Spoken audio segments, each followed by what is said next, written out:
এখানে খাবারটা যে কিরকম আমাদের লিমিট সেট।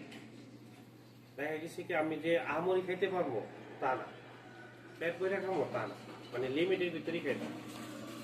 বাংলাদেশে আসার পর লিমিটই থাকে যে আমরি যে কিছু খাই না, কিন্তু এখানে যে ওই পেপসিটা, ওইখানে পেপসিটা মাঝে মধ্যে খাওয়া হয়তো, এই 2 দিন থাকে থাকে, কিন্তু এখানে বাংলাদেশে এটা খাওয়া হয় না। আপনার বয়সটা কত? 30+40। বয়স তো বেশি না। খাবার দাবার গুস্ত বেশি খাওয়া হয়তো ওইখানে। মুরগি, মুরগি, চারটি মুরগি, এই যে সবজি নাই। সবজি খেতাম সপ্তাহে 3 দিন। মানে এটা কি কোম্পানি থেকে রুলস করা হইতো নাকি আপনি নিজে খাইতেন? নিজে তো নিজে তো কন্টিনিউ সবজি বা আদার্স খাবারটা একটু গুস্তটা খুব কম খাইতে পারতেন। যে মোরগটা এরকম যে দেখা গেছে কি 1 পিস, জাস্ট 1 পিস। এখন কি চর্বি ওষুধ চলতেছে?